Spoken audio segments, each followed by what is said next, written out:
We Right, are Sam? live. We are live Yep. and talking to ourselves, probably. Been a long time since I've been on. Obviously, I had problems with the computer knackering up, and then the new one I got was really bad with. I couldn't even use my video editing software on it because it was just locking up the second I started using it. Same with the streaming. So I built a brand new computer, so now we're back. So hopefully we can start getting the channel up and running again. I will start using OBS again because this computer's powerful enough to use it. It's just that I want to do a complete overhaul on the graphics and stuff before I do that. Just give the channel a fresh look, sort of thing. I was actually considering renaming the channel, but I don't know what to do yet. I was going to bring it more into line with my gaming name as well, which is Bad Wolf. I was going to call it Bad Wolf Paranormal rather than Above Paranormal, because then it'll tie in with my gaming and stuff, but I don't know whether to do it or not yet. Hi everybody. Hello. Hi Deb, hi Anne, hi Stephen, hi James, and hi Pat.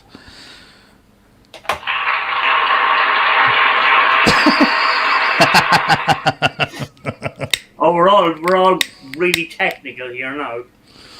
Sam, I was actually looking today at have you heard of the Go XLR?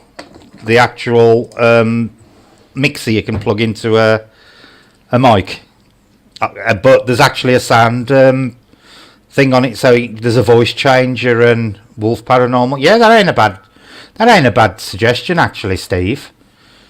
Wolf Paranormal.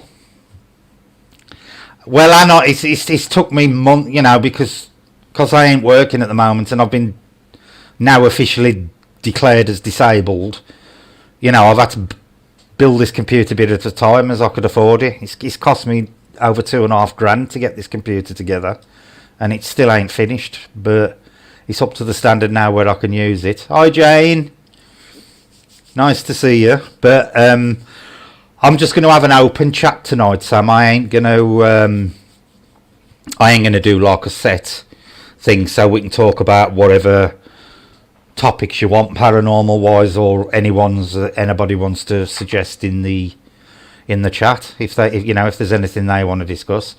I will say I was watching your video that you put up today on about evil attachments, and I found that really interesting. Would you like to give everybody a quick overview on what you think on being attached by haunted objects and stuff like that?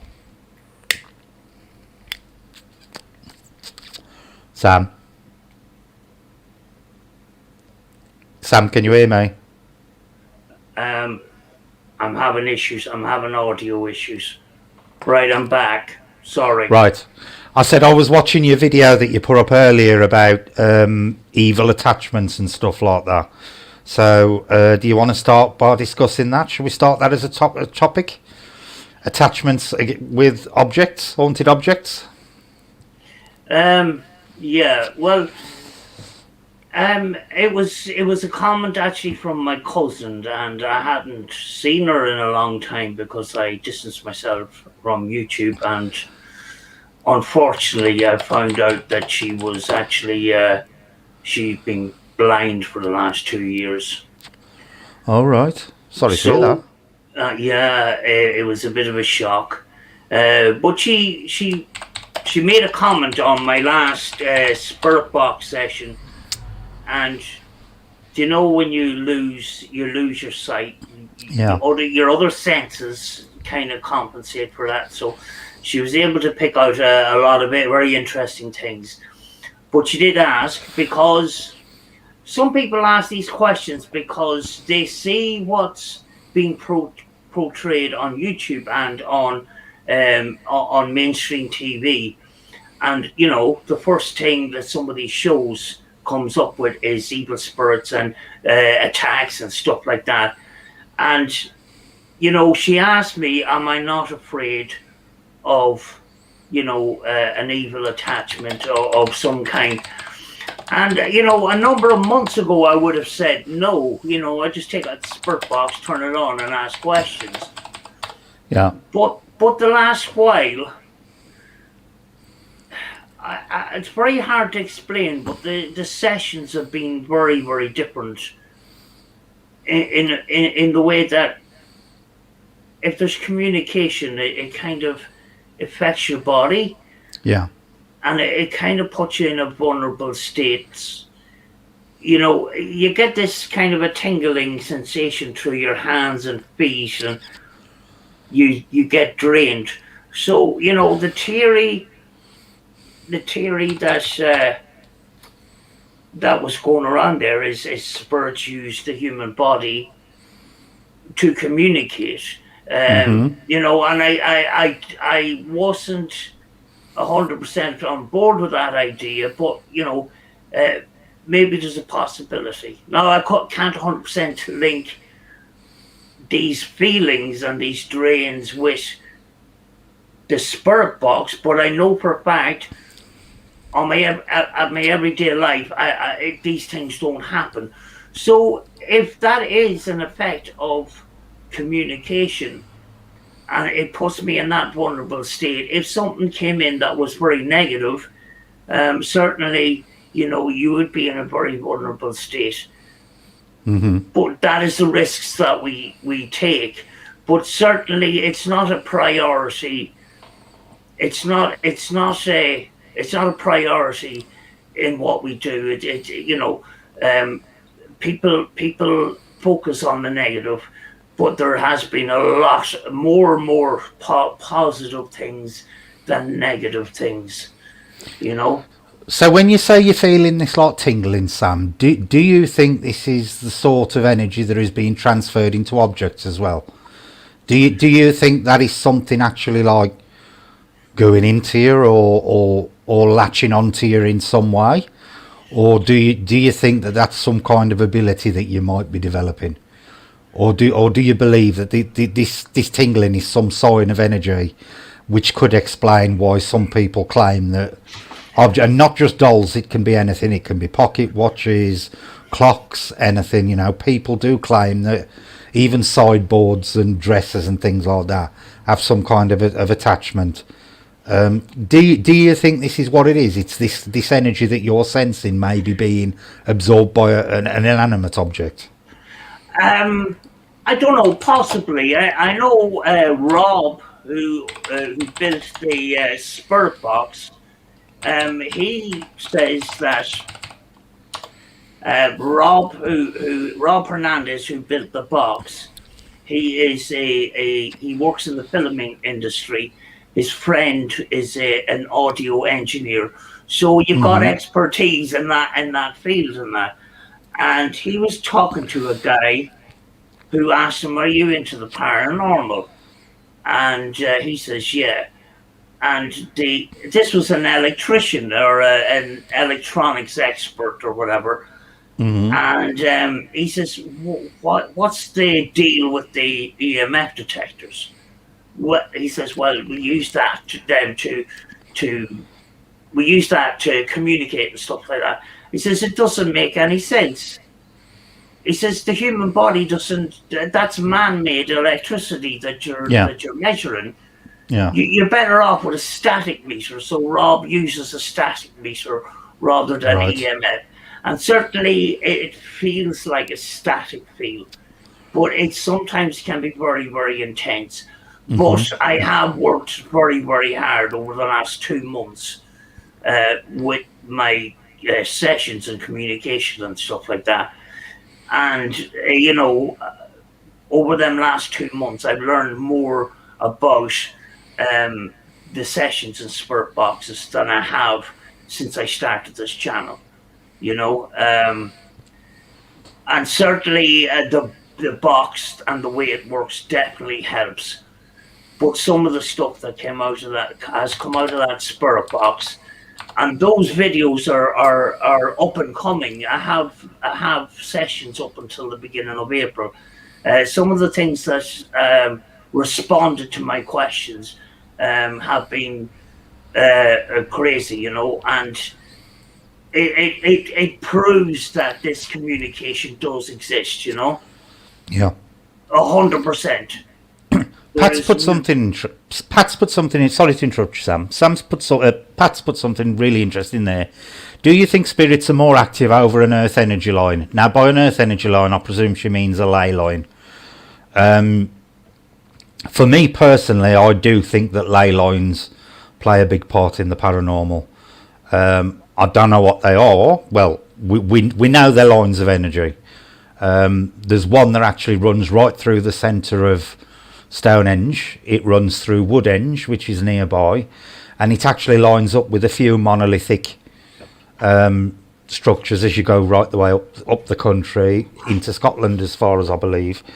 For me, I do believe that certain things tend to be more powerful, shall we say, if the closer they are to a ley line, and there are millions of these lines dotted all over the country. What's your opinion on that, Sam? Well, possibly, because I can base it on a house investigation I done. There's my doll that just fell. I done somebody asked me, could I come in and investigate their house? The investigation lasted about 15 minutes, because what happened was one of the people in the house was claiming to see apparitions in the house, right, on the stairway and stuff like that. Yeah. And up in the bedroom, we done an EMF sweep at the time, and there was something like 47 milligauss of EMF in the actual bedroom where they were sleeping. Right. So, you know, that was that. I sort of put it down to that, along with medication and medical issues. You know, a lot of people, you know, claim a lot of activity around these pylons, and we certainly have massive pylons here. Where you hear I was just going to bring this question up with you, actually. We have a place quite close to here called Stockbridge Bypass. Yeah. It's famous for another black monk, which was apparently witnessed by 2 police officers along with some workers who were working on the bypass at the moment. But the other famous apparition that appears there is a group of children. That's right. They're apparently all in a ring, singing Ringa Ringa Roses. What is really, really interesting about this particular apparition is that they appear between the legs of an electricity pylon. Now, if you go to Stockbridge itself, you can't use the EMF meters, K2s, anything like that, anywhere near where, you know, these kids are supposed to appear, because you're literally right under the pylon at the time. Do you think that electricity itself could be some kind of fuel for paranormal activity? Well, you know, the possibility is there. That is why, you know, you've got instruments like EM pumps that people used to use a long time ago. Not so much now. You know, but you know, a lot of these things are theories. Are they backed up on science? I don't know. I find it very, very difficult to find the science end of things. You know, but that particular case is very, very interesting because you get visuals and audio. Yeah. But I'd never actually seen any of that evidence on camera myself. No, I haven't. But there are actual, and not just, but you know, a lot of these reports about these kids under this pylon aren't actually made by people who are actual paranormal investigators. They're just made by people who've been in the area at the time and either seen or heard or both. Which I always find interesting about that case. The other thing that's really interesting about there is there's also apparently a bargas there, which is the black dog phenomenon. I can't say it tonight. Phenomenon. I can never say that word. You know, and it just seems really interesting that you've got 3 major hauntings, if you want to call them, that actually occur right in the vicinity of this electricity pylon. Yeah, it's interesting that ordinary people that are not paranormal investigators are witnessing these things, because at the end of the day, you've got a lot of these ghost hunters. They're going out to seek the paranormal, and in their head, they're going to see paranormal stuff. Do you know? Yeah. So some of these people, you know. So it's some of these stories that are backed up by people that are not paranormal investigators, which is very interesting, you know. You know, but See, what is interesting with what ties in really well is the ley lines, which are actually based on the magnetic lines of the Earth. A lot of them, you know, they run along the magnetic lines of the Earth. That the Druids thousands of years ago was aware of them, and even to modern day paranormal investigators still make that connection between hauntings and electromagnetic energy. Yeah, a guy called Frank Sumption, who invented the scanned radio ghost box. Yeah. It was believed that he was getting guidance from the communicators to his spirit box, and that is why he had a crystal on his box, and also a magnet, you know. And you know, he said in an interview, you know, the spirits told me to use it because it's better, you know. Yeah. You know, so and he wasn't a guy that had a YouTube channel and it was all about him. He was actually quite shy in interviews, and was just happy making his spirit boxes. You know, so he was even very uncomfortable doing the interviews. I know he was he was at an event where he was showing all his stuff and that, and he's just very uncomfortable on camera. Yeah. But that makes it even more better, if you know what I mean. When you see a guy and he's not very confident on the camera, but he's asked to show his stuff, you know, it goes to show that it was about the communication and not about him being a superstar or famous or whatever, you know? Yeah. Do you think, Sam, with what you've just said, do you think sticking things like magnets and crystals on your spirit box actually make a difference, or do you think they're just for decoration?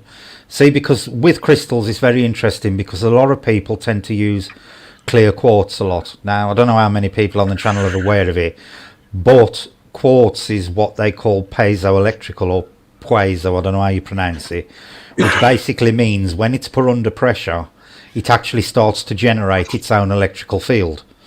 The other interesting thing about quartz is it's also a natural amplifier. So again, it ties back to all this electromagnetic energy. Do you personally think sticking crystals or magnets on a spirit box actually makes a difference to the communication you get? Well, the last session I done, which is the second last video, and I put the clip at the beginning of the session, I had two sculptures. They were painted gold on front of the box, and I says, I've got two items in front of the box here. Can you tell me what color they are? And as clear as day, they said gold. So the spirits, they can hear you, or the communicators, whatever you want to call them, can actually hear you and see you. So, you know, decorating the radio that they're communicating through, maybe they like that. I don't know. I do ask them often, do you like my fancy lights that I got for you? And to me, putting these lights on here, for me, that's a gift for them. Yeah. And as well as that, that's a little plasma thing. If there's a little bit of it, you know, that the plasma energy. Yeah. It doesn't help, I don't know. But I have them on there, and actually that's a present for the communicators for communicating with me. It's an offering, you know. It's just it's a belief. There's no science behind it, but sometimes we have to go with our gut instincts with some of these things, you know. Yeah. what was up? There was somewhere else I was just going to bring up then. I can't remember what it was. It's gone right out my head. Yeah, that was it. Spirit boxes and Ouija boards. I've been noticing a lot lately that people have been discussing Ouijas again a lot. Oh, I'll never touch a Ouija. You're opening a portal. You're doing this. You're doing that.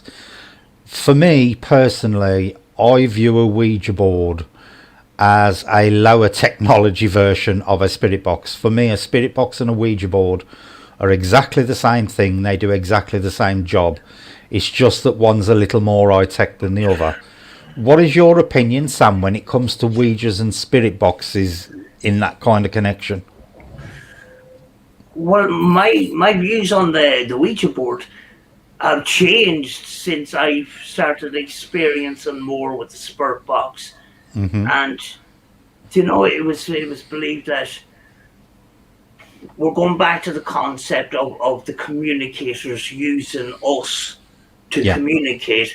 So is the communicators using our bodies to move the planchette? Mm-hmm. Possibility, because I'm experiencing with the spirit box these sensations in the hands and the feet and stuff. I don't know. I choose not to use the spirit box or not the Ouija board, and I've never actually used one. I put my finger on one night during an investigation, but I anytime I've been asked to join in, I says no. I'd rather be a bystander, and I do watch people and the pressure that they're putting on this planchette. It's one of those things that's very, very difficult to prove scientifically, because you've got so many people around this, and it's all about trust. And a lot of these things, the paranormal is about trust. If I was faking in the past, who would believe my last number of spirit box sessions with the communication that was coming out? People would say, "Oh, you overlaid that audio." And most of the time we were not on camera.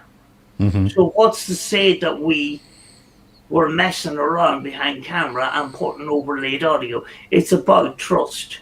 Yeah, exactly. So if you mess up once, it's very, very difficult to come back from. So a lot of, especially with the Ouija board, certainly trust is a big thing. And I think it's a personal communication thing, Yeah. You can see it on camera, but those shots on camera doesn't actually tell you anything. It only tells you that the planchette is moving to these letters. Yeah.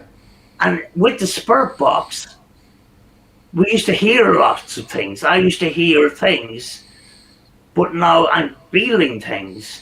Yeah. And the camera can't show that. All I can do is tell you how I'm feeling. Yeah.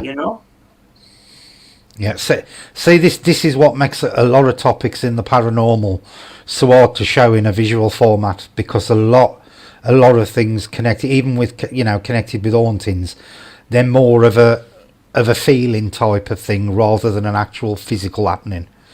And I've read of a lot of hauntings where you could have 2 or 3 people in one room. 2 people are seeing something and one person isn't. And these 2 people could be seeing exactly the same thing, and then one person is just seeing a completely empty room. So for me, that makes me think that certain people are probably more attuned to being able to see these things than others. Now, for all we know, they could be closer to the mental cliff, so to speak, than other people. Or it could actually be the fact that certain people are just naturally more sensitive than others. Do you believe, because I always say this statement, the more you look at the paranormal, the more it's going to start looking back at you. So do you think that the more you dabble in the paranormal and you investigate the paranormal, that maybe you start to sensitize yourself to this stuff, and then that's why you're now starting to get things like these tinglings, because you're getting to a point now where you're being sensitized to what you need to feel and sense? Yeah, I certainly think so. People say to me, "Oh, I just bought a PSP 7 last week, and I'm getting nothing but radio on it." Hmm. And it took me 3 or 4 weeks when I first bought a Spirit box, which I bought the PSP 11, the noise box, Yeah. and it took me close to a month to get. And it was at the point where I was close to just saying, "This is bullshit." Hmm. you know so I think the more you practice, the more you open that communication to them, Hmm. the better it gets. And I certainly I try to have a session as regularly as possible. I've taken 2 days off, but the next time I do a session, I'm going to say sorry. I'm going to say I apologize. I'm sorry I didn't give you a chance to talk. Um, and I think, I've seen my sessions in the past where I've asked the same questions over and over again. And I'm thinking, right, if I was a ghost and somebody, or a spirit, and somebody was trying to communicate with me, I'm going to think that person's a complete pain in the arse. Because many Hmm. times have they asked me, did I die? So I'm trying to get used to having a conversation. Like I would have a conversation with you, or I would have a Hmm. conversation with other people. So, we don't know what the communicators are. Certainly, I'm getting indications that these people are dead. Yeah. So that's what I am sort of going on. I'm trying to pull information, and sometimes I have these little tricks of asking the same question twice to try and get the same answer. And often they catch that, and they'll tell me, "I already answered that. I said it first time." That's a response that I've got before. So even if I said asked the question in a different kind of way further Hmm. down the session, I remember once or twice I got caught out. This is I already told you. I Yeah. already said. And you know,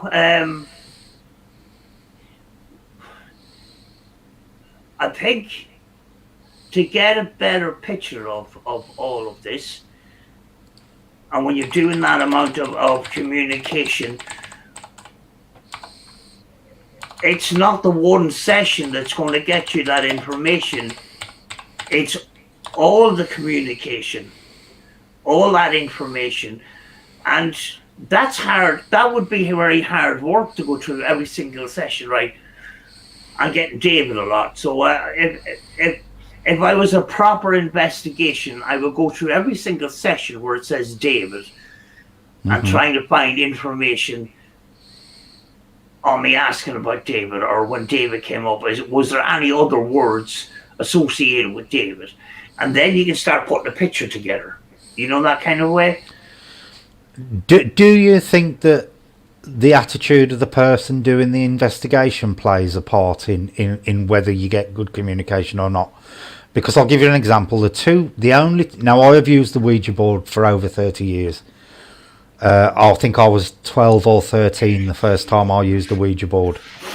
The only two negative experiences I have ever had with a Ouija board both occurred when I did it with friends who messed about at the time.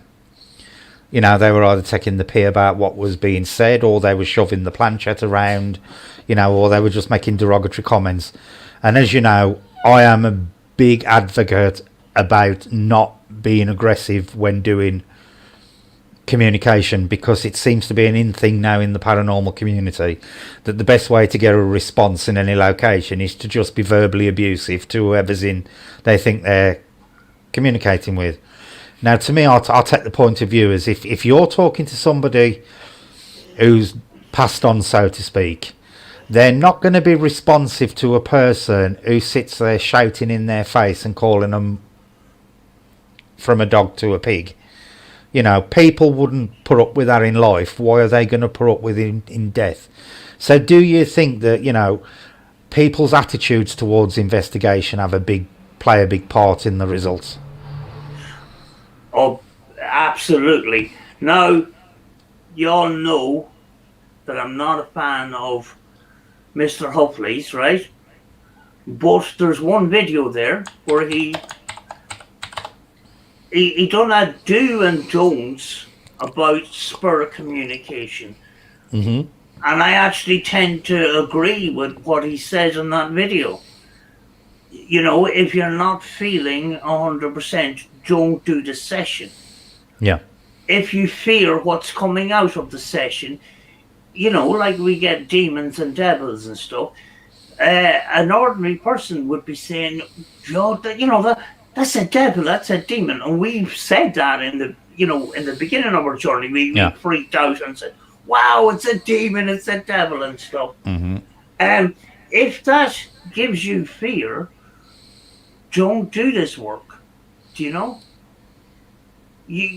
And one of the reasons that I've taken 2 days off is I got out of the wrong side of the bed a couple of mornings ago, and I swore and I cursed at everything that went wrong that day. Yeah. I mean, like I was in foul humor. I mean, like I just the whole day cursing and swearing, and it was bringing me down. Yeah. And I says, you know, I was going to do a session today, but I'm not going to because, one, I'm possibly in a very vulnerable position, and two, my energy is not good today. Mm-hmm. Do you know, I do believe, you know, you see some of these investigators and you hear the soft tones and you know that they're caring. Yeah. And I see they get more things. They get more reactions than some of these people that go in and call the spirits pussies and things like that. And actually, when I hear people, calling spirits names and stuff like that, I'm actually upset because, you know, if we were on film treating human beings that way, we would get shit for it. Yeah, totally agree. Sorry for the language, but why we wouldn't treat each other like that? So why treat something that we don't understand? We got to remember we don't know who we're communicating with. We only can we put imaginations when we start our spirit box sessions that is the spirits around us all the time. We humans try to make a picture of what they're doing. Yeah. Do you know? So, you know, I think respect is a massive important thing, you know? James has put an interesting question there. Do you think the way a person passed has anything to do with how strong the communication is? I.e., if a person passed in a bad way, do you think the communication would be stronger? Right, I'll answer first and then I'll ask Sam. For me personally, I don't think it'd make the slightest bit of difference. The only thing I think it does make a difference with is in terms of if an haunting occurs after. Because I believe if people die in a violent or very sudden manner because of the release of energy, it tends to emotions. And if somebody's being murdered, you know, to put it bluntly, emotions tend to be running high at the time, and that generates its own form of energy. For me, I think that is what could trigger what they call a residual haunting, where the surroundings actually absorb the energy and replay it, as in stone tape theory. As to actual communication itself, I personally don't believe that people will come through better just because they've been murdered, or will come through better just because they haven't. Sam? I'm because of some of the communication that I'm getting, I sort of in the belief, do you know there's two ways there's my doll falling again. There's two ways that people die. They die slowly and they die quickly. Now, is it a possibility that the people that die quickly actually don't know that they're dead? Yeah. Recently on my second channel, I got a really loud whisper at at the beginning of the session. Help me. We get help me a lot, but this was it was just. When I listened back, the hair stood up on my head, help me. And we're getting help me a lot. So, but I'm constantly asking, how can we help?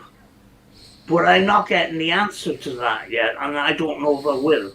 But is it a possibility that the people that died very quickly and are confused or stuck, are those the people, or are those the communicators that are calling out for help? I just don't know. But it's difficult. I have had responses in the past. I was murdered.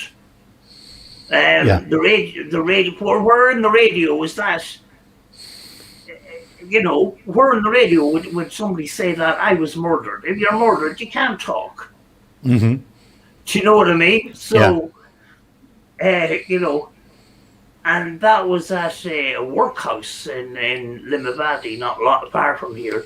So, it's a difficult one. I think the people that would be able to answer those questions more are the people that are real investigators for a very long time. Yeah. Right. Anne's just asked a really interesting one. Would you help a spirit cross over, Sam, if that's what they wanted? I'll answer and then Sam can give her answer. Personally, no. And this is probably going to be a bit controversial, but I don't believe anybody on this side of life is in the slightest bit qualified to cross anybody over, because none of us are dead. None of us have actually gone through the process of crossing over. So how can you actually help somebody cross over when you've got no actual knowledge of what the process involves? Sam? I try to find a process. I get to help me a lot, and I keep asking, how can we help? Mm-hmm. That's when the conversation dies. I don't get that information. Mm-hmm. I got that information once, and the answer was pray. So I prayed. But I do that anyway. If I get that, help me, because that's all I can do. I've seen people, these ghost hunters, and they're going to a location, and they're crossing people over. What are they saying? They're saying, go into the light. But anybody can say that. Yeah. Do you know what I mean? And I don't know if we've got that authority to do something like that.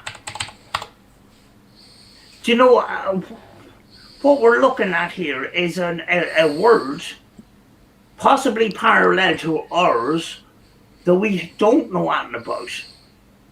So some things we're better off not touching.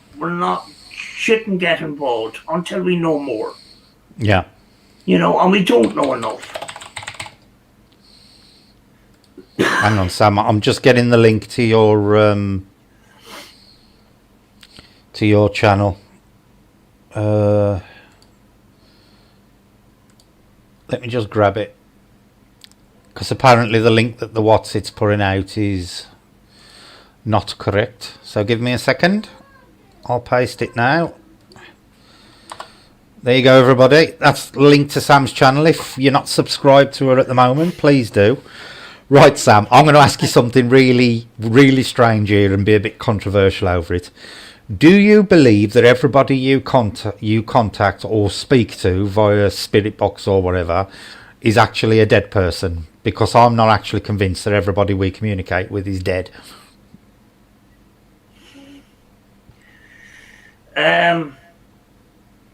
On the information I'm getting in the last very, very hard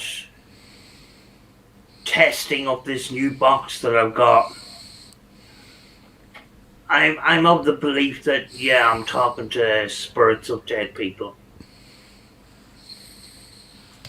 You believe everybody you speak to is dead? Yeah, but that's just my belief. Yeah, That's and just that's the beauty of the paranormal. Everybody has different beliefs. Do you know the thing that I'm going to be controversial here? Go on. If there's elementals, nature spirits and stuff. Yeah. How did they learn to speak English? Do you know? Questions like that. Repeat that question again. Right. If there's nature spirits, right? Yeah. Yeah, I've had. You've heard the spirit box session up on the mountain when I was up at the army camp, and I got the gnome. I'm a gnome. Yeah. It was brilliant. But how does gnomes learn to speak English? See, that is a really interesting one, and that is a really good question. See, personally, I believe when people, now this is just my personal belief, by the way, I believe when people die or pass over or whatever you want to call it, they become part of a bigger whole. They return to like a cosmic energy, shall we say. I'm going to sound a bit Buddhist and Zen here. And I believe that when you're in that state, language is no longer a problem. I think, I know it sounds a bit cliche, but I believe there is actually a universal language. And that no matter what language is spoken to somebody on the other side, you could have a French person talking to a German or whatever. I believe that there is some processing ongoing that is like a universal, I'm going Star Trek now, like a universal translator in place. I believe language no longer becomes a barrier. It becomes a different level of communication, and that is how they communicate. Could it be a middleman where we're getting communicated to by English, and the middleman gets the information in whatever way that they communicate? Yeah, quite possibly. I'm just throwing that out there. Yeah, because then you're going into the realm of what a lot of people like to call spirit guides and stuff like that. Because a lot of mediums who claim to have spirit guides do say that their spirit guides acts as a translator if they speak to somebody in a different language. So if the medium is an English medium, say, is communicating with somebody from outer Mongolia, for example, and it's very doubtful that an English person is going to know whatever language they speak in outer Mongolian, I presume. They do say that their spirit guide acts as an intermediary, but for that you've got to believe in spirit guides. Yeah. It's interesting because no matter what subject that you hit, there's a whole massive rabbit hole to the whole thing. Yeah. Very much so. See, I personally am not, and this is just a personal belief, I do not personally believe that everybody we communicate with is a dead person. I honestly believe that we can occasionally communication slips between dimensions and stuff. I'm a very big believer in the multi-dimensional. Thank you for that, Paranormal Explorers, much appreciated. I do believe that we exist in a multi-dimensional universe, and that we could possibly be speaking to live people in another universe who also think they're speaking to us as ghosts. Yeah, like I said before, we run through the television, and we jump from BBC One and we watch BBC Two, Yeah, but that doesn't mean that BBC One isn't running because it is. yeah, It's a bit like, does the light stay on when you close the yeah. fridge? Well, I'll You give know? you I'll give you an old CB analogy, Sam. Sometimes when you used to use the CB, you could be on channel 19, but you could be hearing bleed through from channel 20 or channel 18. Yeah, You could hear snatches of that conversation, and I believe that is very much how the universe works. I believe that, things from dimensions that are close together can actually bleed in and out of one another. And I think this could be used to explain a lot of things, like people who claim they've been walking down the street and suddenly they're in a different place and nobody can see them, and then they suddenly pop back into our reality. And I think that can be universally applied to a lot of paranormal phenomena. I really do. yeah. I mean, like, you know, it was an experience I had before I moved my setup to here, where I used to work at the kitchen table. And I was Hmm. working on my computer one day, and I seen just at the top of my eye a woman, black hair tied up, Yeah. and a big long white dress. And she came through the wall on one side of the kitchen and went through the cooker, through the wall of the cooker, and I'm 3 floors up. Yeah. And I'm Exactly. saying, I first of all I was flipping stunned, and then I was saying, "Missus, you're on the third floor. Yeah. You know, where do you think you're going?" Kind of thing. But then I was thinking, how the hell did that happen? Are we getting a warped? When something like that happens, are we getting a warped? A kind of an interference in the Yeah. See, frequency. because with something like that, Sam, it's very unlikely that there would have been a Victorian property or whatever, however long back it was, exactly on the site where your building is now, that was at that height for that woman to be walking flat on your floors. Yeah, I mean, like, from what I gathered, this was a field. Now there is a mansion not far from here, and Hmm. recently they sold a lot of land. So, is this land belong to that property? I don't know. But they didn't knock a building down to build this house. Hmm. There was cows here, you Yeah. know, and it was a very Victorian type, big white dress kind of thing. So, am I getting an image that's distorted? Yeah. That image should have been. It could have been residual, but it's in the wrong place, Yeah. and something interfered with that I actually got to see it. I don't know. It's theories, theories, theories. Yeah, and this is the beauty of the paranormal. Nobody can ever say that they know with any certainty what anything is. Everybody can have their own personal beliefs and theories, but nobody in this channel or in the paranormal at all can say with any certainty they are an expert on anything. We can just guess, is There's the best way to put it. it's one of the only jobs where there's no yes or no instructions. Yeah, There's no beginning or end to this, yeah. you know. Do you believe, Sam, that life after death will ever be proven? No. No, I don't either.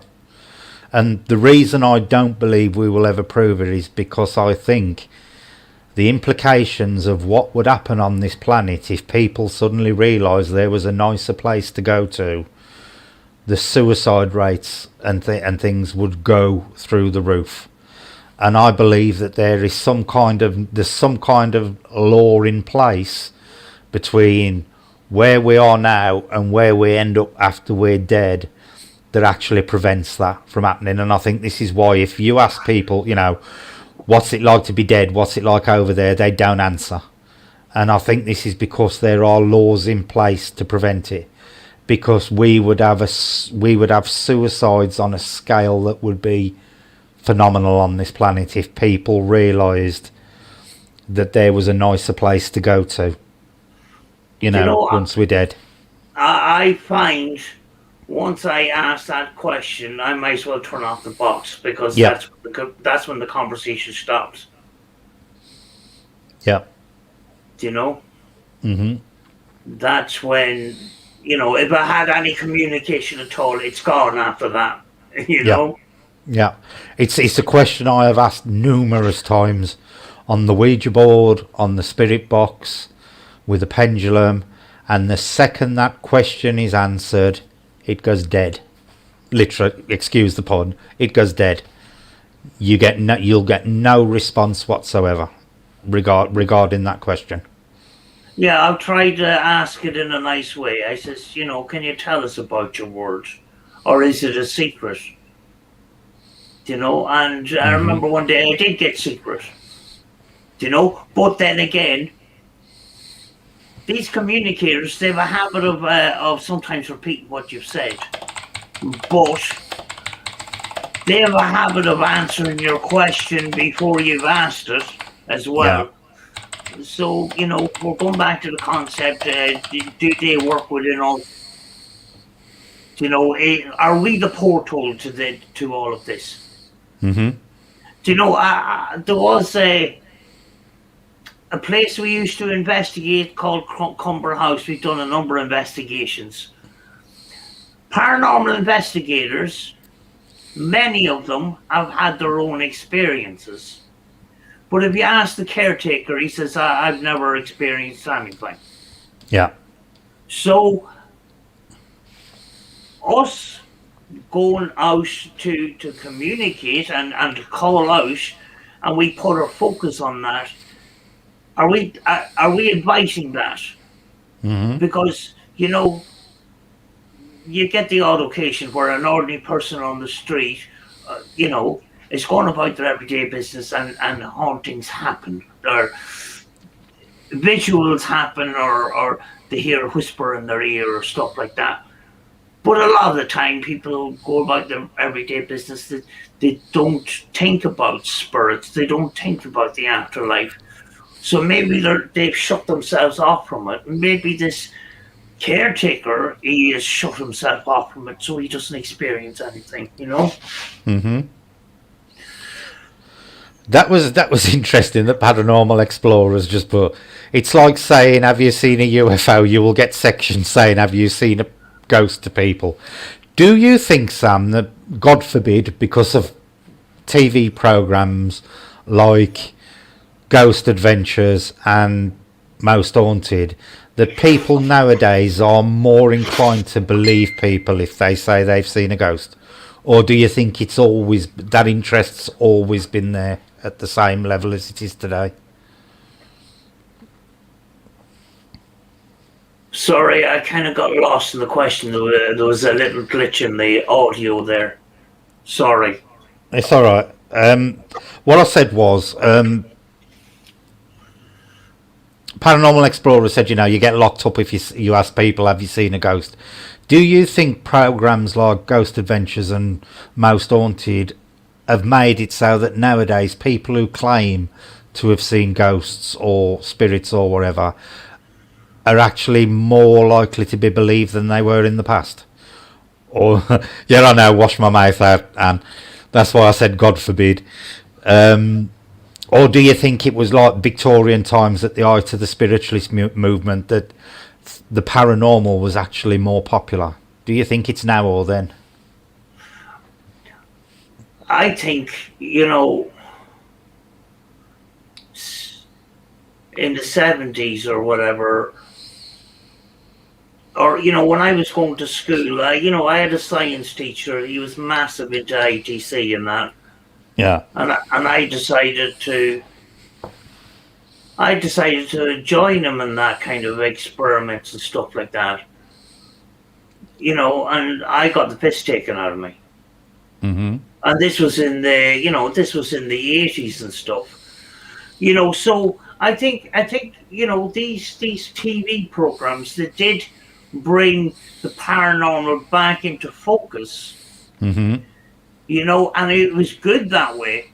The problem is they give a completely wrong impression of it because negative and evil sells. Yeah. You know. Do you believe, Sam, that modern day media has had a positive or negative effect on the paranormal? Personally, I think it's had a very negative effect. I've got to be honest. It's been negative because, you know, you get a YouTuber, right? You got say 50 or 100,000 subscribers. Mm-hmm. It doesn't matter if he's full of shit. If he's Yeah. popular, the newspapers are going to take their evidence and print it as gospel. Yeah. You know, and that's why I say, you know, if you're popular on YouTube, you kind of have to question the focus there. You know what I mean? Yeah. So you, like me, you believe it's been more negative than positive. See, I think modern day media has given Joe Public, and when I say Joe Public, I don't mean that in any way disrespectful, just your average Joe in the street. They have been given totally the wrong impression about what paranormal investigation is by programs like Mouse Faked and Gobbledygook Adventures. You know, Yeah. I'm they just they going to they seem to think it's you know it's action every second type of thing. Yeah, I'm just going to change my light. Okay, no problem. I'm in the dark here. Be back in a wee second here.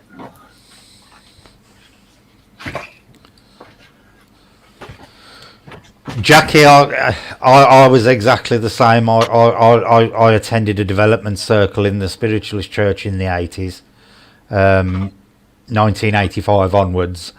And when people found out where I was going, I was actually accused of being a Satanist, believe it or not. So I can relate to that one, Jack. I really can. I can really relate to that one. Spiritualism's a very strange one anyway, because it ties in Christianity with the afterlife in a way that no other Christians do. So it's quite an interesting setup in the Spiritualist Church.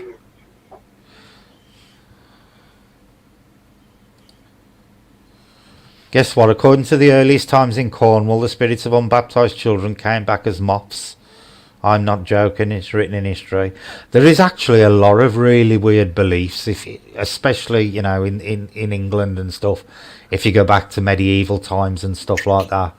Things like, you know, the changelings with the fae running off with children and all sorts of things like that. What are some of the weirdest beliefs over in Ireland, Sam, in relation to the paranormal, that personally you think are a load of claptrap? The children of Lear, who I can't remember the story, but we were taught all these legends when we were kids. Mm-hmm. And apparently they were turned into swans. Right. Which, Why? you know, I can't fucking remember.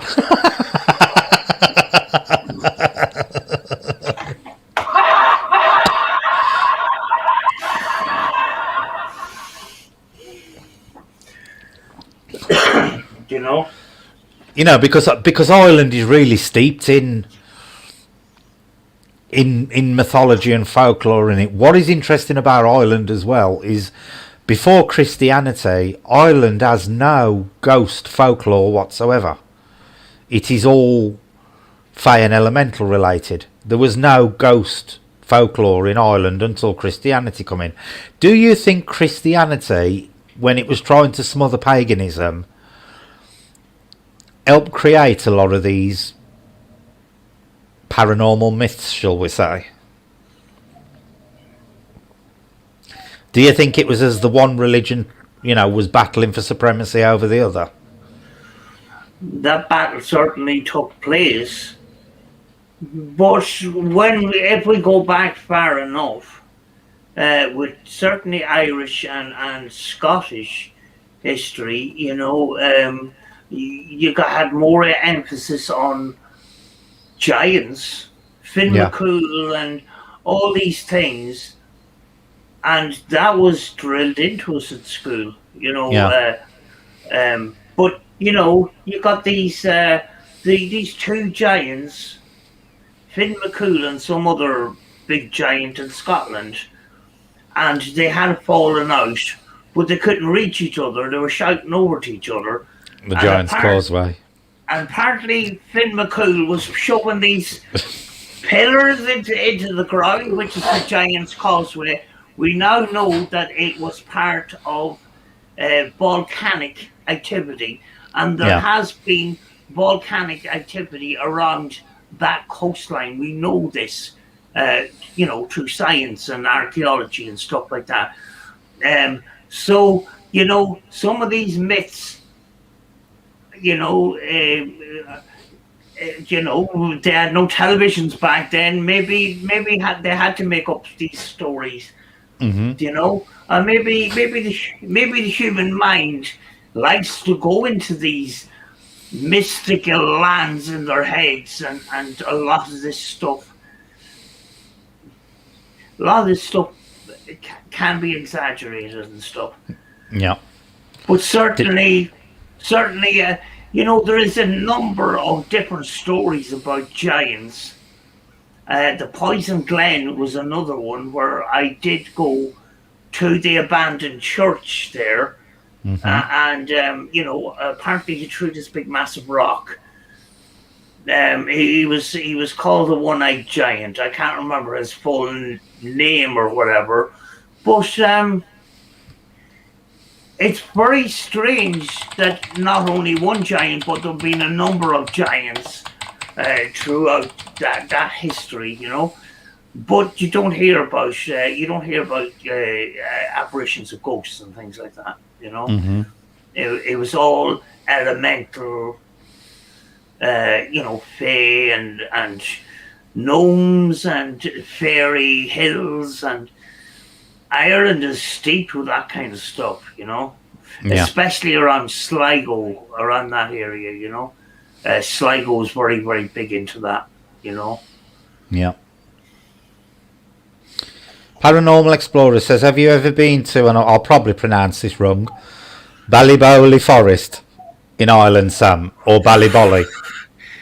No, it's on the bucket list. I don't think it's very far from here. But how do you pronounce it? Is it Ballybowley or Ballybolly? Ballybowley. Right. There has been some really strange paranormal stories about people going missing and hooded figures and all sorts. The team that I did work with before the lockdown, they have been there. Mm-hmm. And a local team here have been there. I actually haven't been there yet, so that's all sort of to come for me, because I've only investigated a tiny percentage of this country, but Mm-hmm. certainly I have no problem going there. I think there was a Bigfoot story connected with that as well. Oh, in Ballybowley? I think so, yeah. James says Ballybowley's got loads of strange stories surrounding it. Yeah. Numerous. And what's causing it, I don't know. That's interesting. Angela said you heard about all the dolls turning up at Cannock Chase, Brett. No. Cannock Chase used to be quite local to me when I lived in the Midlands. Another area that's steeped in paranormal history. Here's a controversial one for you then, Sam. Ooh, I love controversy. On a scale of 1 to 100, what percentage of stuff on YouTube relating to the paranormal do you believe is as a result of pareidolia rather than genuine phenomenon? Ooh. Told you it was controversial. Ooh. Ooh. YouTube. Ooh. YouTube has become a very big cesspool of paranormal shit. Sorry. Ooh. 85%. I might be generous there.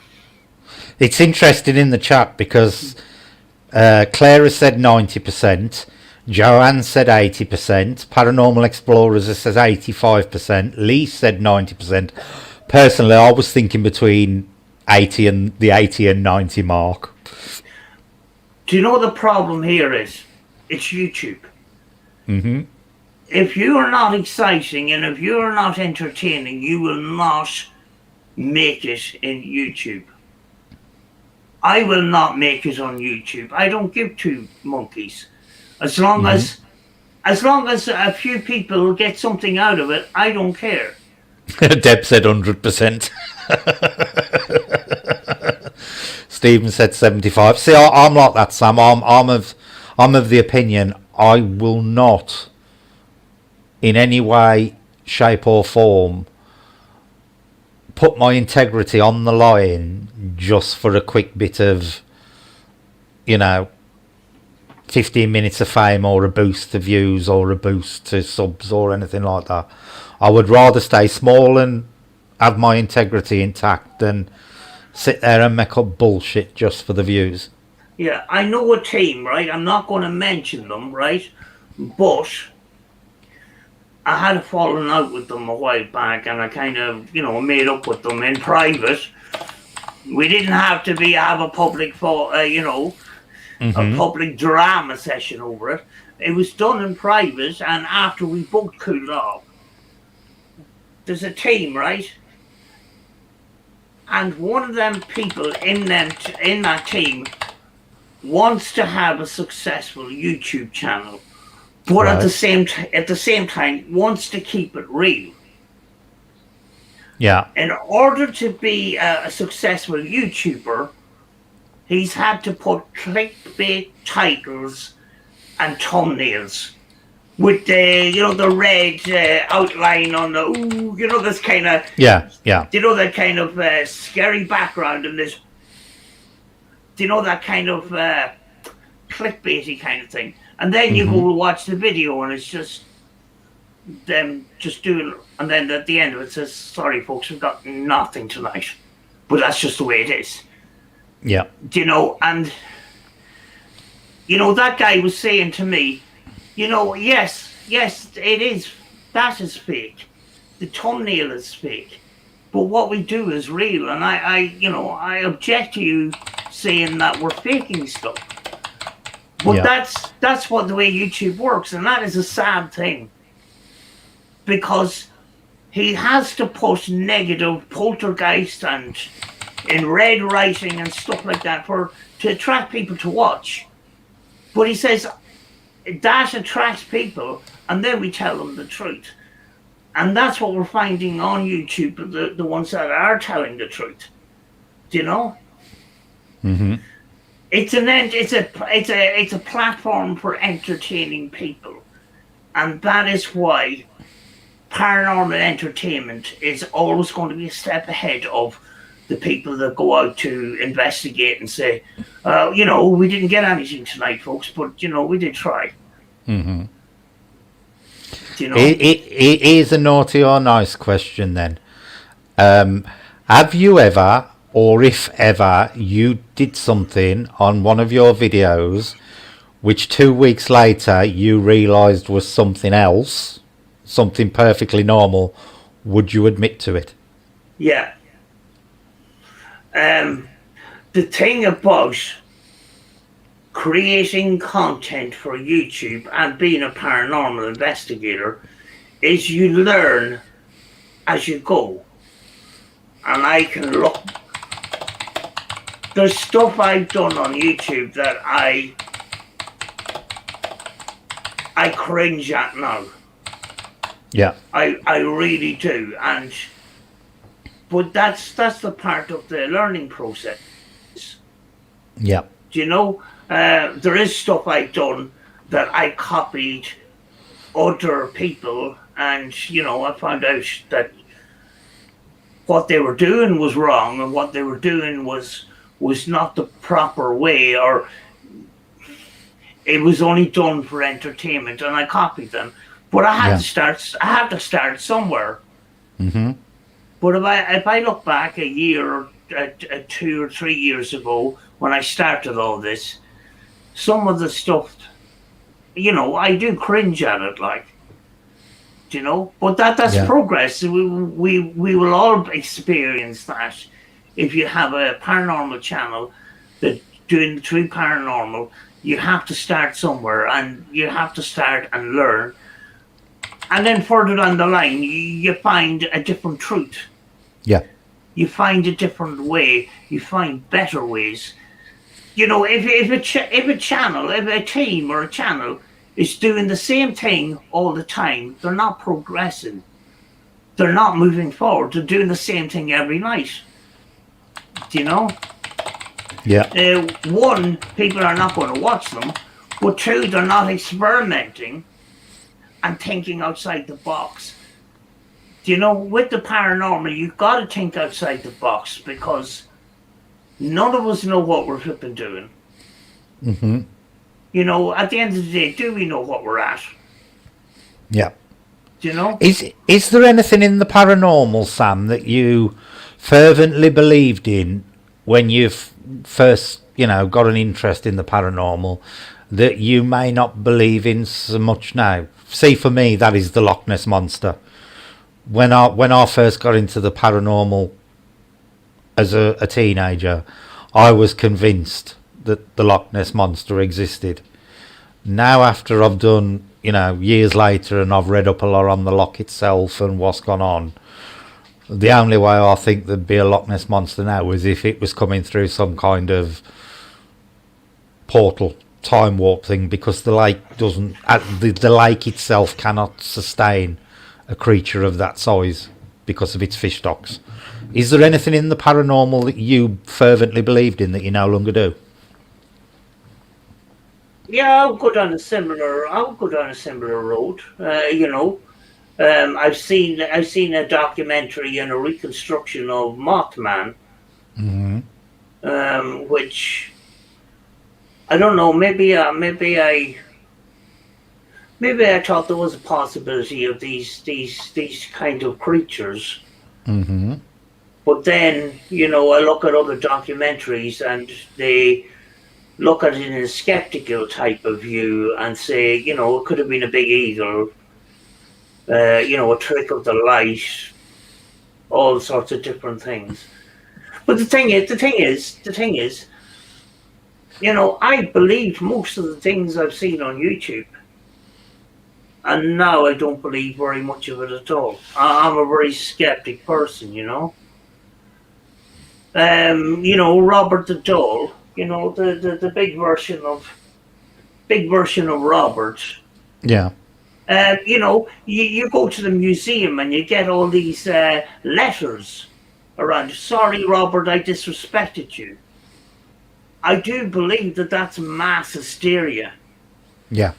Do you know where they go Yeah. home after seeing Robert, and they trip on the stairs, and then they say, "Well, Robert just cursed me." Mm-hmm. And then one of the major incidents was Annabelle the doll. Do you know where the guy came off the motorbike? Yeah.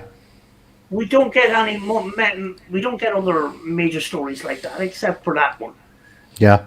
Well, there's a coincidence. Yeah. Do you know? He could have had a motorbike accident leaving Tesco's. Yeah. It don't mean say there was evil lurking on the Tesco shelves. Do you know? There was a woman. I think it was to do with Annabelle the doll. She lost her job. She was living in a boathouse, and she tripped and fell or slipped down the stairs or whatever.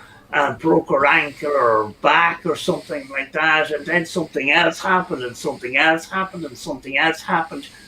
But when you go to see, Annabella, the doll, or Robert, or any of these things, both of these dolls are surrounded with "I'm sorry" letters.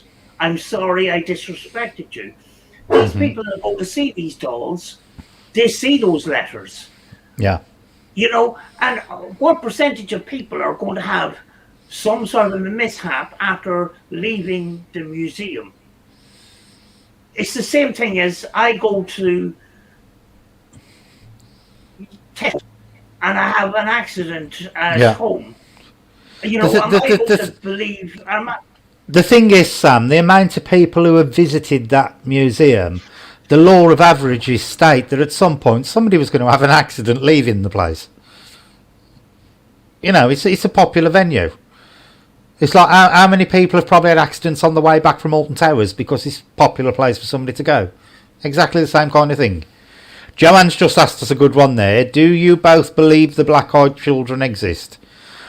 Personally, Joanne, I don't believe black-eyed children as they have been portrayed exist. I believe in that respect that they are an urban legend.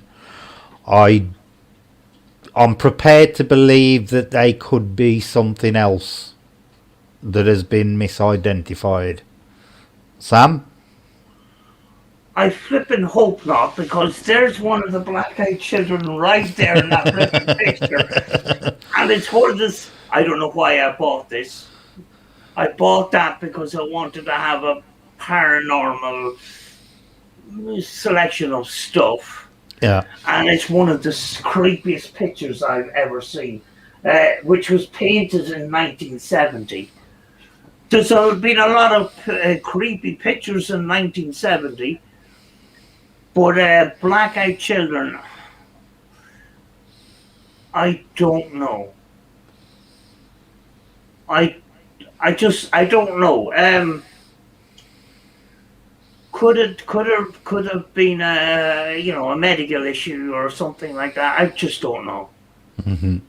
There's no way of proving that unless we have black-eyed children that we can do tests on.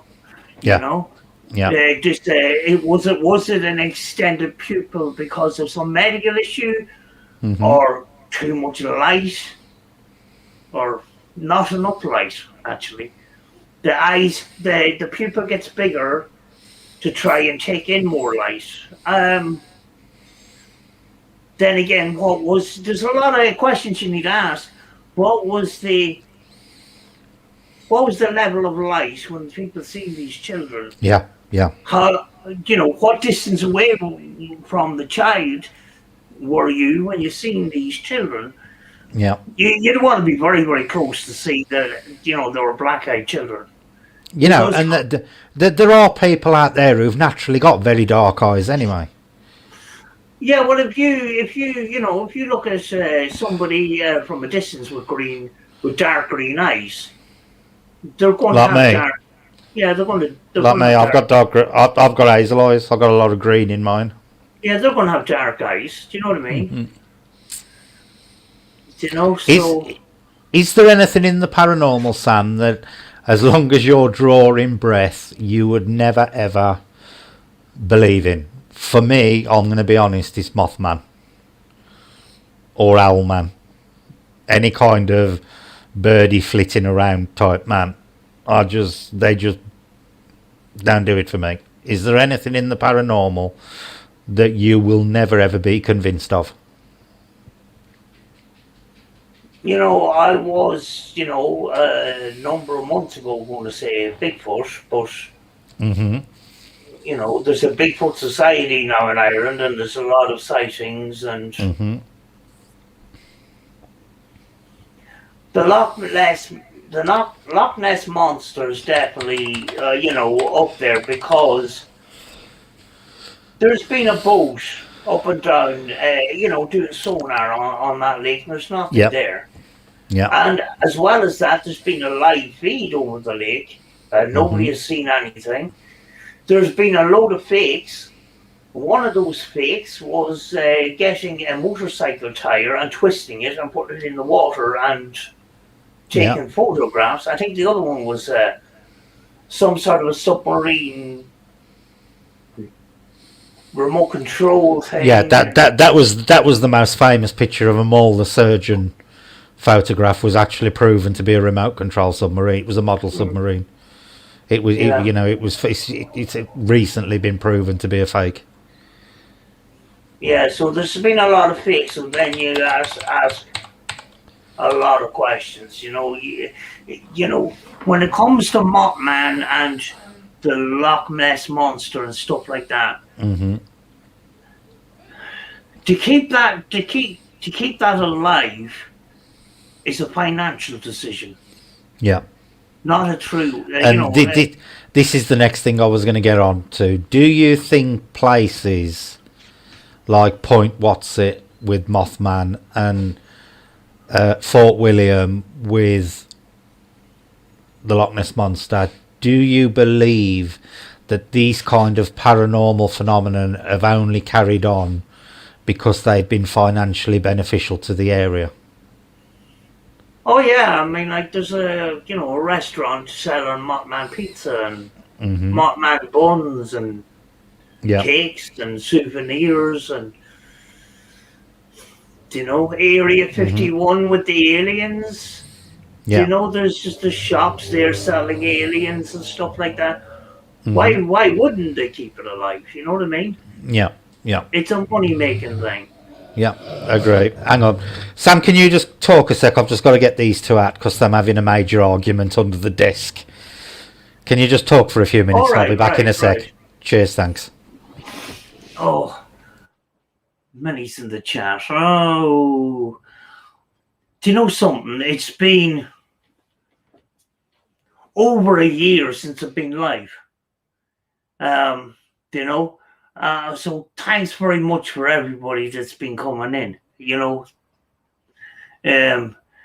This is out of my comfort zone. I'm very used to sort of doing my paranormal investigations or doing my sessions, and even recently I haven't shown myself on camera, and I'm very, very grateful for Brett to ask me to come back, because to me it's company.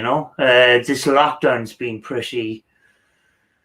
it's been difficult on all of us. Kim, thanks very much. She says, I love your ITC. I do a lot of sessions, and sometimes, people might think that it's boring and that, but sometimes boring is the work. The paranormal isn't always exciting, and that's to make YouTube content.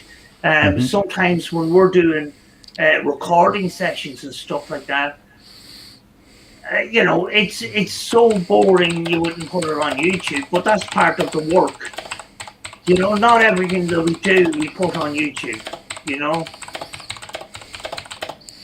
But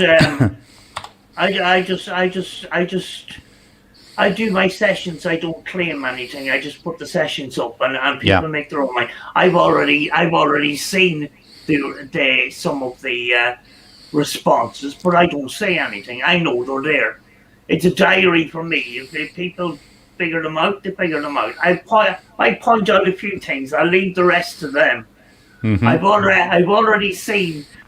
I'm not going to put subtitles in those videos, because to me that's tampering with evidence. Yeah. It's a raw session. I just leave it the way it is. How much impact do you think the pandemic has had on the paranormal community, Sam? Do you think there's going to be, when we're finally, and I say finally, out of lockdown, do you think there's going to be a surge in paranormal activity because of people going out looking for it? I don't know, but the big question is, what kind of people are going out looking for it? Mm-hmm. When you look at some of these YouTube channels, you know what I mean? You know, people that every noise is a paranormal event. You know they're So going into. who do you think is going to make their big career comeback once the pandemic's down? Do you think it's going to be Zozo, or do you think it's going to be Poltergeist, or do you think it's going to be what was the craze before Zozo? Owlman, them kind of. Do you think one of them lot is going to make a big comeback in the paranormal community?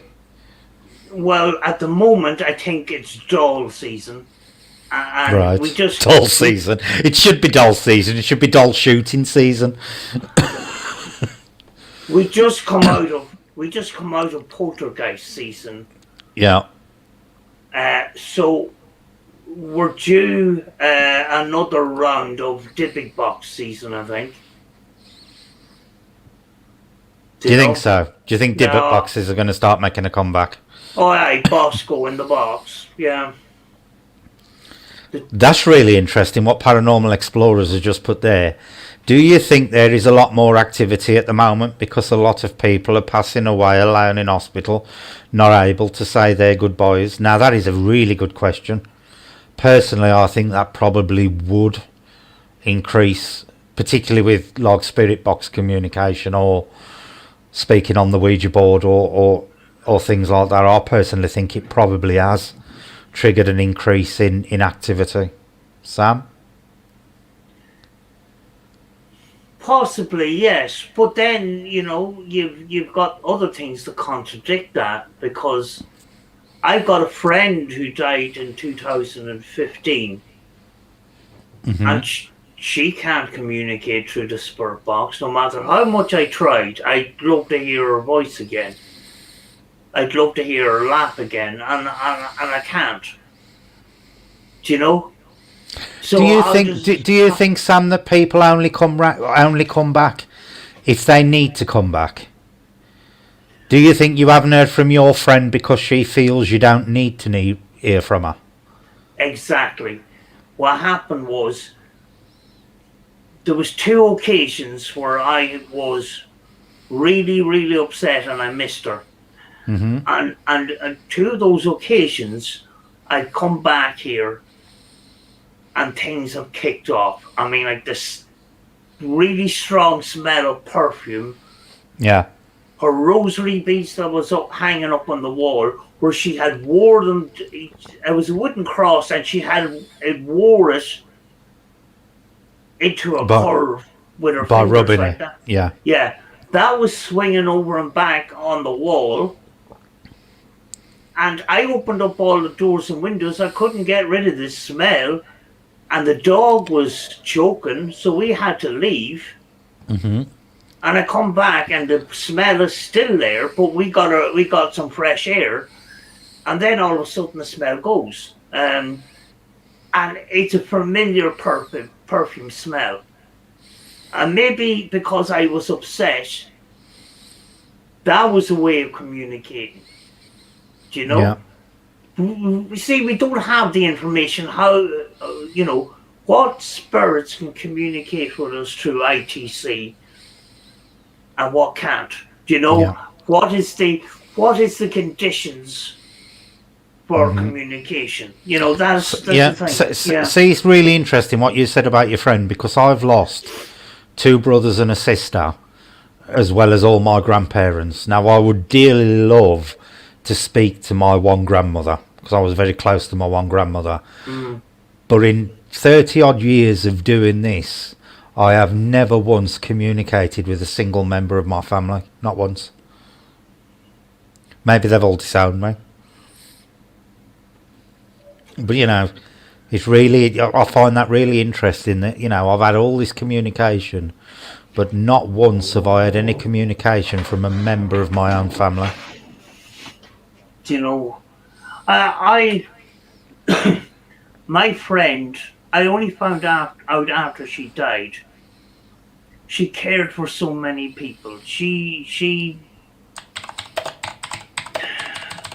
in a way, I think she knew that she was dying, because what she'd done was she left nearly everything to me. I actually had to give her mother something for her to remember her by, a piece of jewellery. But before she died, she just kept coming with stuff, you know? Yeah. Clothes, makeup, bits and pieces. I've got 2 deers that are very 1980s or 1970s nap looking things, and she told me to promise that I'd always have them at the mantelpiece. And they do look stupid, but I've carried on that wish. Yeah. You know? And I did move since she died, but I put everything back. I put everything in the same place as I did before, you know? Yeah. You know, and I keep some of her stuff locked away in a wooden box and stuff like that, you know. But, you know, she had a member of her family that ended up having some issues, you know, with depression and stuff like that. Yeah. And you know, if at all, I'd say she would be more close to that person, because she always went to the people that needed the help. Yeah. Do you know, there was only once or twice where I needed comforting. Do you know? And then It just seems really weird that we all do this, but very few of us actually contact our own family members. And it does make you wonder if there's a method behind the madness. If there's basically a reason that they don't. Maybe they're worried that it'll become some kind of addiction. Like you'd want to phone them on the, like phoning your living relatives on the phone every day. Maybe they view it that it would be unhealthy for you to, to be in contact with them like that. Well, if I was on camera and I'd done a session and I knew that that was my friend, nobody on the internet would know. Yeah. Because I wouldn't tell them. Yeah. Either that or I would not put it on YouTube. I would store it away and keep it and not tell anybody about it. Yeah. I want to bring that question. Go on, carry on, sorry. You know, but if I did put it on YouTube, I wouldn't say that that's what my friend used to call me, or that's words that my friend specifically uses, that was her lap or anything like that. I would not say that, because that's personal to me. Now, when the rosary beads were swinging over and back like that, I grabbed a camera and I started filming it. Yeah. And then afterwards, I sat down and I looked at it and I just deleted it off the camera, because I says, that's for me, it's not for anybody else. Yeah, that was for personal consumption, so to speak. Do you know? Right, Tammy's just put there, do you think there will come a time where there will be a war between, like us, the ones with gifts fighting with the angels against the bad demons, etc.? Right, I'll answer this one for you, Tammy, and then I'll get Thingy's opinion. I do not believe in demons and angels. Simple as that. What I do believe in is the Gaia theory, where the planet is basically a living organism, and I'm a big believer in it. I believe that we are coming to a point now where we're at a tipping point. We have gone too far to the technology side of things and too far away from the nature side of things. And I think things are going to start happening now that are going to start bringing us back to where we are going to be moving back towards more natural things rather than relying on technology too much, because I think the battle is between that, is the balance between nature and technology. And we've got to the point now where we've damaged the planet to the point where she is going to start fighting back with things like tsunamis and all that kind of stuff. But I do believe there is a battle going on as such, but I connect it to the Gaia theory rather than to any type of religious thing. And I think it's happened before in the past, and this is why things like the Great Flood and stuff are mentioned in the Christian Bible, because this balance has been ongoing time immemorial. but I don't believe in angels and demons type thing. I think it's more of a nature against technology, and this is why you've had civilizations rise up and disappear. They've hit a point in technology where they've gone too high, and nature has brought the balance back down. Sam? Do you think there will come a time where there will be a war between us, like us, the one with... Tammy's talking about people like sensitives and mediums and empaths and that kind of thing. Right. I don't understand the question fully. What's the war about between us and the one? A bit like Armageddon-y type thing, you know, like what do you call it? The end when death, famine, and plague and them lot come riding. All right. I think sometimes these resets, is what the earth does sometimes. Mm-hmm. This is bad demons, etc. Time where be a war between like us. The apocalypse, Sam. That's the word I was looking for. Tammy's saying, do you believe there's going to be another apocalypse between good and evil? Basically, is what that question's saying. Do you know what? If you look in a spiritual sense, good is more powerful than evil. But when you look at everyday life, it's the evil and the negative that sells. Mm-hmm. We're encouraging the bad for some flipping reason. Yeah. Why are we doing that? Mm-hmm. Why are we not encouraging the good? Why on the front page of papers we get all the bad things? What because that's what sells the paper. Why is it not the good things that's selling the paper? Not, you know what I mean? Yeah. Well, continuing on from that, Sam, do you think it's possible that a lot of these like negative energies that people are experiencing a lot of nowadays, or love to talk about, do you think it may be that kind of negativity that is actually generating them? That we are in effect literally creating our own demons, for want of a better word. That's something nice, deep and philosophical for you, isn't it? Yeah. Well, I don't want to go into too much, but I did get an attack a number of years ago. Mm-hmm. And it's not one thing that I would grab a camera and film, I assure you. But I was going through a bad time at the time. Yeah. So, there's a possibility I might have attracted that negativity. I might have attracted that demon. It did involve a tea candle that combusted, and the whole candle combusted. It shot a big massive flame, and it burnt a hole in a tablecloth. Yeah. That a fortune teller was sitting at. It scared the life out of her, and then you could get the smell of sulfur. But I lost all my energy, and then all of a sudden, I gradually came back, but all of a sudden my energy was drained. And I believe that was some sort of a negative attack, But it's not something that I would film. I was fighting for my life. Spiritually I was, Yeah.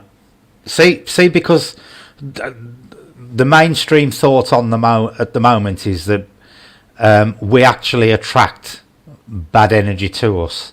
I'm starting to wonder: are we actually creating the bad energy by, the attitudes of people nowadays? I'm not going to go in too much into it, but we've had a conversation of some of the bullshit we've seen on YouTube, right? Yeah. That puts us in a bad mood. Yeah. So we're grabbing that energy, and it's affecting us. Mm-hmm. And if it's affecting us in that kind of way, maybe we shouldn't be looking at those things. Yeah. Maybe we should try and find the good things Yeah. and the honest people. Do you know? Do you know when Mhm. you think about these channels that concentrate on drama and stuff? It's very easy to get addicted to watching that, to see what's going to happen next. But you don't realize sometimes that you start getting affected by it, Yeah. and then before you know it, you're almost depressed because you're Mhm. consumed by it. And very often, sometimes you just have to step back and say, "Listen, I need some positivity in my life. You need Yeah. to push that stuff away. Leave the negativity where it belongs. Yeah. Don't take that, because if you keep taking the negativity, it's like putting more bricks into the rucksack on your back. It weighs you down. Yeah. Very, I firmly believe that. Yeah. Tammy's put there, why can't we encourage the bad to be good? Because I believe there is a balance, Tammy. And you can't have good unless there's bad. You can't have dark unless there's light. And they have got to be, one has got to be balanced against the other. And I think when the balance starts to tip one way too far or the other, that is when problems start. But you can't have all good without bad, because then there's no definition of good, because everybody's the same. There's got to be that balance of good and bad, positive and negative, darkness and light. Do you know the only thing that would change that negativity? When you think, around here, I'm in a city, right? There's people breaking into cars, there's people stealing cars. You can go out to Yeah. the balcony and you can see the cops chasing joyriders and stuff. The odd time you get somebody that gets shot and stuff like that. Those people are going to continue doing that Yeah. until something majorly happens to them that convinces them to change. Yeah. We're getting deep now. We're getting really deep. Yeah. And it's not even paranormal.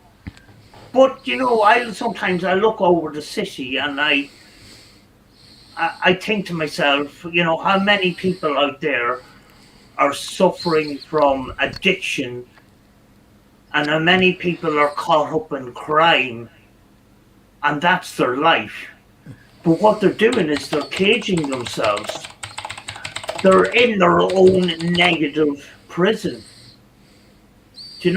When you see the world in a positive way, you see a lot better things, and you see a lot more of the world in a beautiful kind of way. These people don't see the beauty of the world. Yeah. Because they're caught up in their negative world. Mm-hmm. And then the only way of change is consequence. Yep. You know? Totally agree with that. Do you believe in a paranormal sense, Sam, that there is actually anything that could be defined as true evil?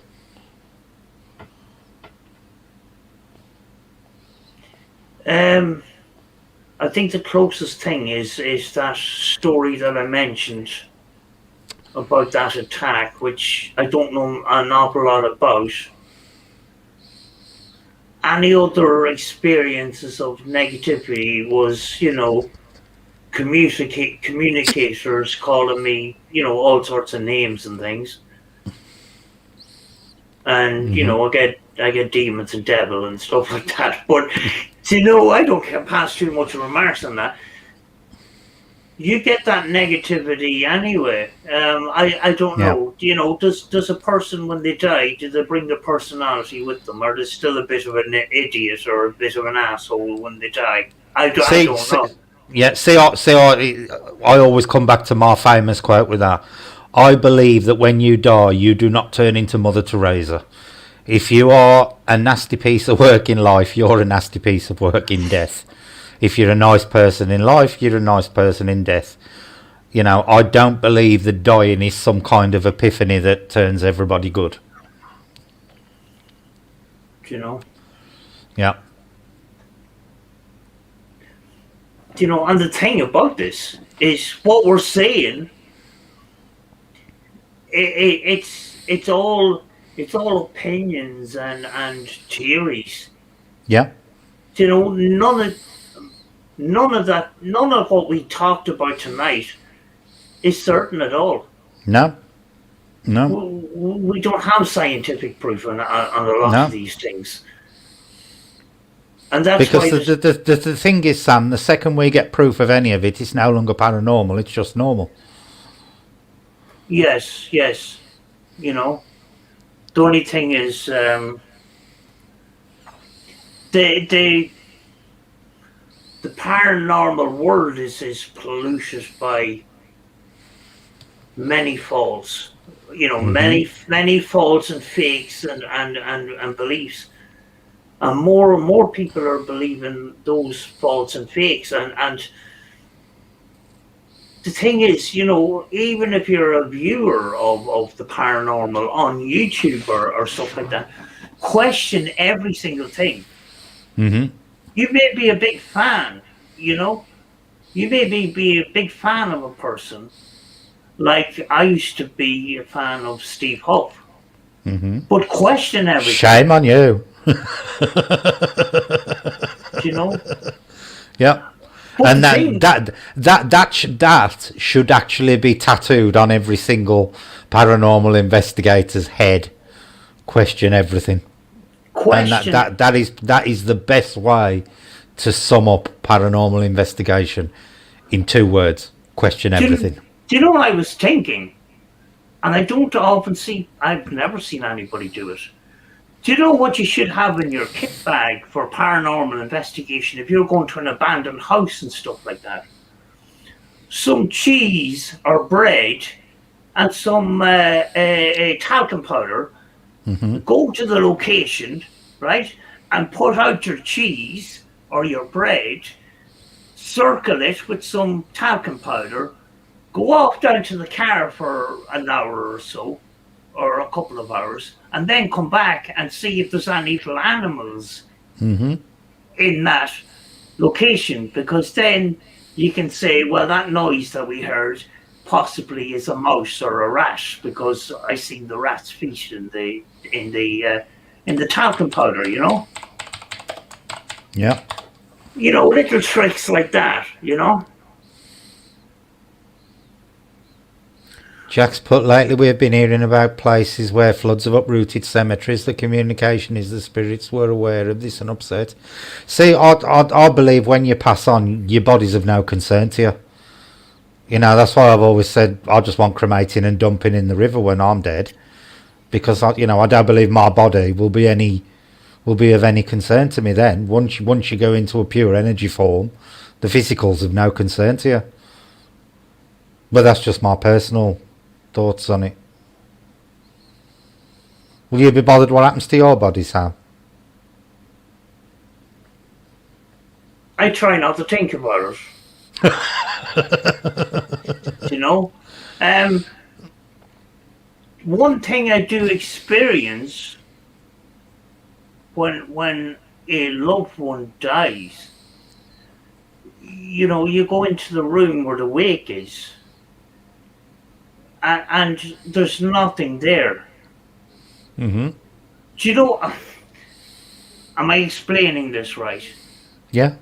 The energy isn't there. That person's... Yeah. Do you know if you go into a room, right? You're just looking at a shell. It's like the body ain't even in there. Yeah. You ain't got the presence of the person in the room.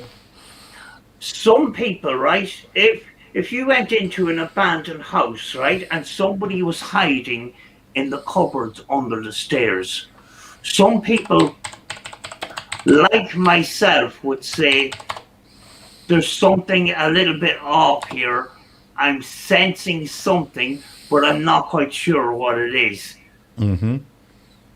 But it triggers off something in the brain that I'm not on my own here. Yeah. it's very difficult unless you can sense that yourself. But if somebody was hiding in a room that in all other visuals is empty and somebody's hiding in the cupboard, sometimes you can sense that you're not alone, you know. But when it comes to somebody passing on and you're close to them and you're looking, they're not there. You don't feel that energy anymore. The energy. We like to theorize about this as well. The energy releases. Mm-hmm. Do you know? The people talk about the soul. Do you know? And like my science teacher who got me into ITC in the first place, energy can be changed but not destroyed. Yeah. Which means we don't die. Yeah. Which was a comforting thing to me because we've all lost loved ones. Yeah. Do you know? And it's the energy that we actually feel around those people. You know? Yeah. We're getting in deep tonight, aren't we? Oh, we are. Well, I'm going to cut it short now because we've been going, believe it or not, Sam, for over 2 hours. And I'm starting to lose my breath a bit now. Sounds like my nanny Kitty Brett lol. So thank you for coming on, Sam. It's been a brilliant chat. We'll do it again next Friday if you're free. Oh, absolutely. Thank you very much. This has been a breath of fresh air because I haven't been live and I haven't been communicating with people, and it is lonely. And this is a community. It's not about views. It's about communication and about a common interest that we share, that we talk totally about, agree. and that is, and sharing ideas and thoughts. It's nice, you know. Yeah. Well, we'll definitely do it again. What we'll do next week, Sam, I'll leave it up to you during the week. Pick a subject you want to discuss, and we'll do an in-depth on a specific thing.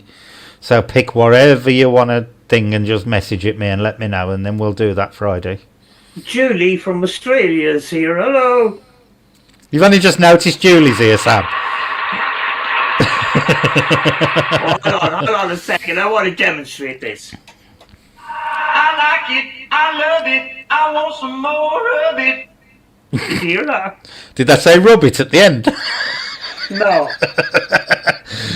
It sounded like I like it. I love it. I want some more of it. It does say rub it.